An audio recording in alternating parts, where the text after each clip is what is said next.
नमस्कार, मैं captain IP Maurya का आपके YouTube चैनल मदद का अड्डा पर स्वागत करता हूं। आज बात करेंगे हम उस मसले पर जिसका इंतजार देश भर के सरकारी कर्मचारियों और पेंशनर कर रहे हैं, 8वां वेतन आयोग।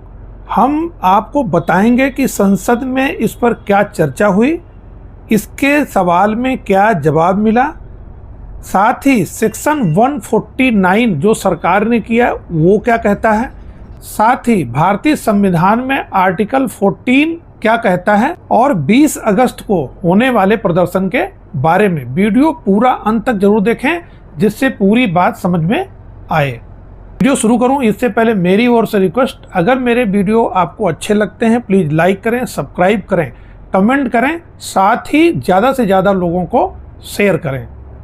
सबसे पहले बात करते हैं संसद में हुए सवाल और जवाब की। इसमें जो है 21 जुलाई 2025 को लोकसभा में क्वेश्चन नंबर 150 के अंदर श्री TR बालू और आनंद भदौरिया जी ने सवाल किया था।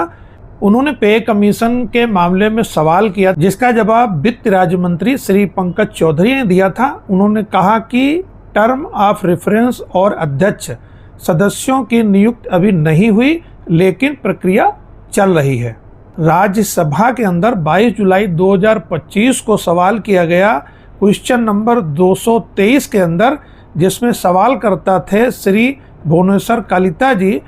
उसके जवाब में फिर से वित्त राज्य मंत्री श्री पंकज चौधरी जी ने क्या कहा, उन्होंने बताया कि NCJCM से सुझाव प्राप्त हो चुके हैं और मंत्रालय एवं राज्यों से अभी भी इनपुट लिए जा रहे हैं। ये जवाब उन्होंने दिया था।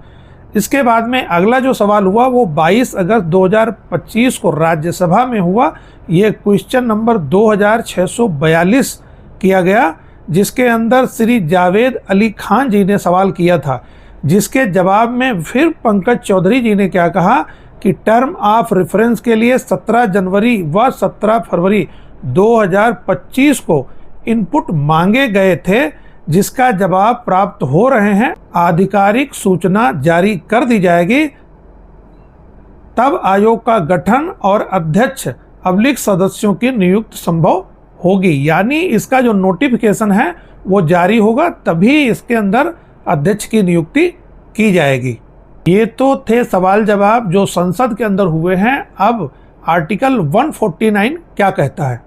अब बात करते हैं सेक्शन 149 की। यह फाइनेंस एक्ट 2025 का पेंशन संबंधी प्रावधान है। इससे सरकार को पेंशन भोगियों में जैसे सेवानिवृत्ति की तारीख या वेतन आयोग लागू होने पर भेदभाव करने की शक्ति मिलती है। विशेष रूप से सेवानिवृत्ति की तिथि या पे कमीशन की सिफारिशों के लागू होने की तारीख के आधार पर अंतर किया जा सकता है। सेक्शन 149 को फाइनेंस बिल 2025 में सरकार ने शामिल किया है। अब इसके अंदर पेंशनर के ऊपर इनको शायद कैंची चलाने का इरादा है।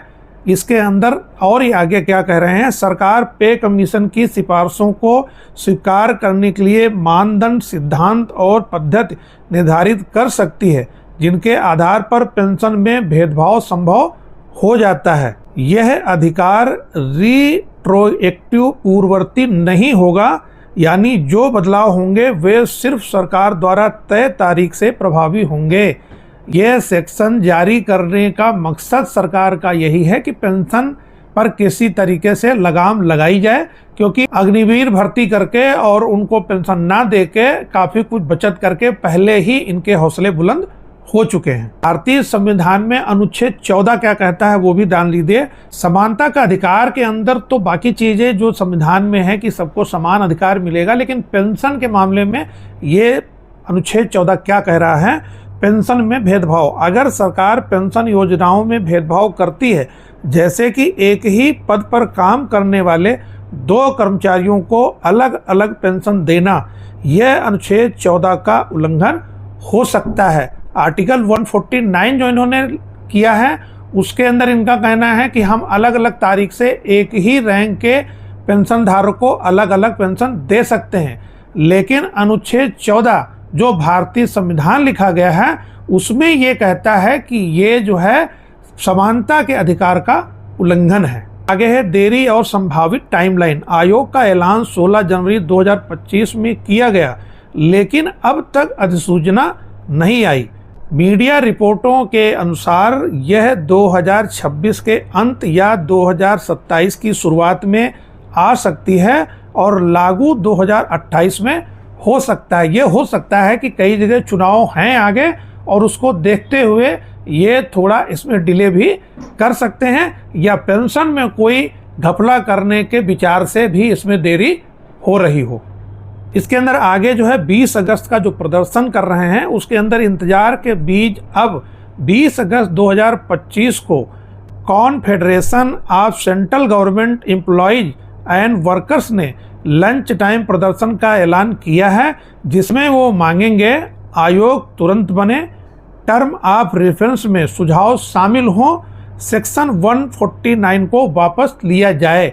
यानी टर्म ऑफ रेफरेंस की ये बात कर रहे हैं कि जो जेसीएम द्वारा 12 जून को रिपोर्ट सौंपी गई थी उसमें दी गई बातें शामिल किया गया है या नहीं शामिल किया गया है, ये किसी को कुछ पता नहीं है। इसमें निष्कर्ष ये निकलता है कि स्थिति साफ है, संसद में सरकार का इरादा स्पष्ट है, लेकिन प्रक्रिया अभी भी अधर में है। सेक्शन 149 विवाद बना हुआ है। 20 अगस्त का प्रदर्शन सरकार पर दबाव बढ़ा सकता है। थी अभी तक की जानकारी और सरकार के इरादे। इस पर आप क्या सोचते हैं, क्या समझते हैं, आप कमेंट जरूर करिए। क्या आपको लगता है कि सरकार 2025 के अंत तक इसको कर सकती है या 2028 तक इसको खींच सकती है? आप अपना कीमती कमेंट करना ना भूलें। आज के वीडियो में इतना ही। मैं ज़रूरी वीडियो आपके लिए लेकर आता रहूँगा। पूरा वीडियो देखने के लिए आपका बहुत बहुत धन्यवाद। जय हिंद।